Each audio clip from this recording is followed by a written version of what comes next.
Om Namah Shivaya, Episode 95, Chapter 16, verses 22 to 24. Sastra is the means to give up desire, anger, and greed. Verse 22 tells that when we are free from desire, anger, and greed, we go towards the highest end, moksha. Here Sri Krishna addresses Arjuna as Kaunteya, O son of Kunti, says, the person who has been freed, vimukta nara, from these three gates of darkness, eter tribir tamo dware.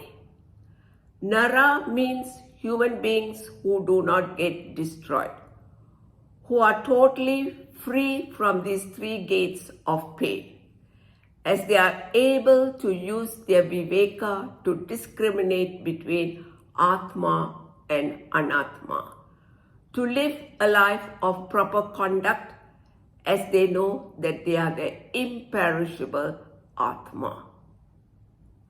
They follow a course of action that are good for themselves. Atmana Shreyas Acharati. This is possible because they are free from desire, anger, and greed that previously impelled them to do wrong actions. Once this process has begun, they do not have to be taught what is good for themselves, because now they enjoy an inner leisure, righteously working towards wealth, pleasure, or freedom. Dharma, artha, kama, moksha. All are good for them, no doubt, but wealth and pleasure will inevitably be lost. Real security is living a righteous life and not being afraid of anything. And that is only moksha. Now being free and able to live a life of proper conduct, and because of that, they gain the most desirable end, tata yati param gati, which can even be moksha. What is the cause for them for giving up desire, anger, and greed, and all the asuri sampat, and go towards what is good for themselves, the path of dharma and moksha? The next verse tells us that the Sastra indicates what action is to be done and what action is to be avoided. Sastra also tells us what actions are good for ourselves, shreyas, and what action brings about suffering, dukkha. The Sastra is also the means to gain moksha. And the Sastra also tells us what happens when we fail to look into the Sastra on these matters. Verse 23 tells us that when we cast away the injunction of the Sastra, we cannot gain any of the four goals of human birth, dharma, artha, kama, moksha, because the one who is being impelled by binding desires, ya kama karataha, and engages oneself by casting away the injunction of the Sastra, Sastra with him utsrijya vartate, meaning when we are totally committed to the fulfillment of our binding desires unrighteously, we neither gain maturity, sa na siddhim avapnoti. There is not going to be any happiness in our lives, na sukham, nor can we achieve the highest end in human birth, moksha, na param gatim. Sastra here means the Vedas, our source of knowledge, teaches us to do what is to be done and avoid what is not to be done. It contains both positive statements of what to do and negative statements of what to avoid. Even though we have common sense knowledge of universal do's and don'ts, we do not know all the consequences involved in heeding or ignoring our common sense norm of conduct. The Shastra becomes very important here in letting us know the consequences of our action.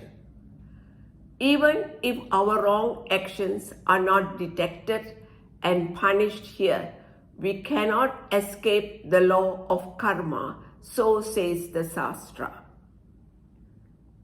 When we cast away the injunction of the Shastra and are driven by our binding desires, we gain no maturity, siddhi, and thereby we become unfit to work towards the four goals of human birth: dharma, artha, kama, moksha. The first accomplishment as a human being is our capacity to take proper care of oneself. Second is education, where we gain maturity to acquire intellectual and emotional discipline.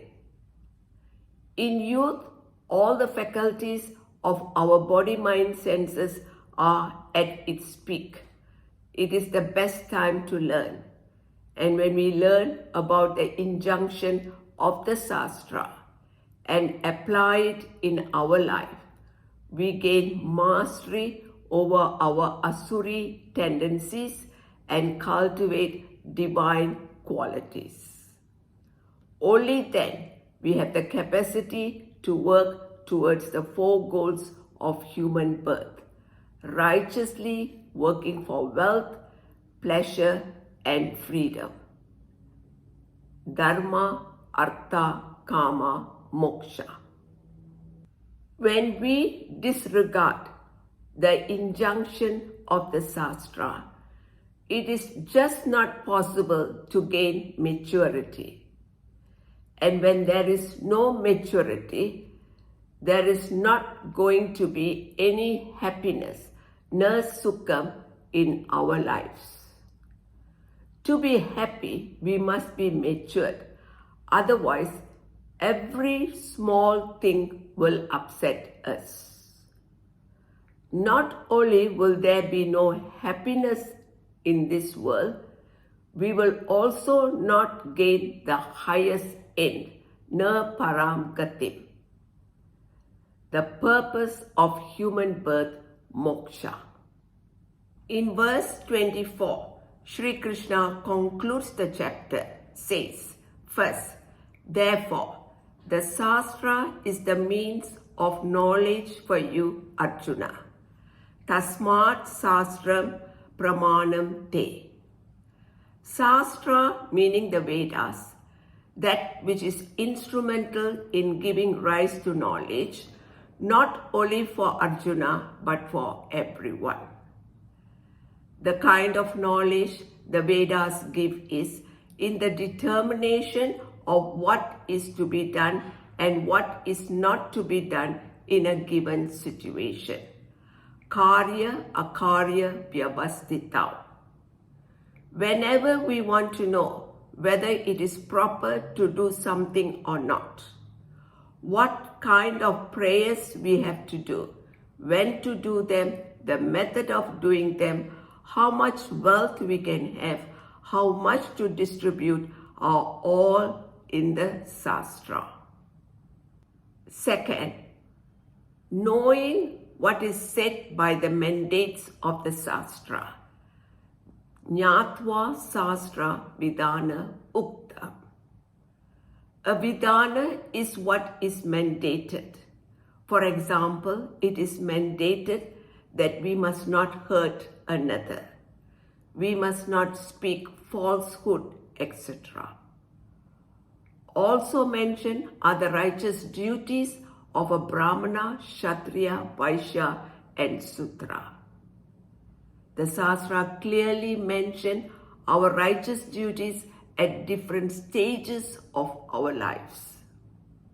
But today, due to the breakdown of this system, we have to convert these mandates in general with reference to what is to be done and what is not to be done. The Shastra also tells us that our actions attract punyas and papas, and the unseen results, adrishtapala, are deposited in our karmic account to be enjoyed or repaid later. Therefore, we must be mindful of our action. Third, here in this world, we are obliged to perform action. Karma kartum iha arhasi. The mention of iha is to draw our attention to the fact that on this earth as human beings, we have the freedom to act or not to act. Knowing what action the Shastra has enjoined for us, we are obliged to perform them. But as human beings, we have the freedom to choose, to do or not to do our duties.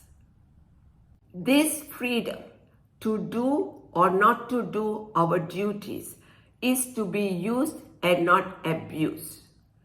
This freedom is only given to human beings, which is rare and precious.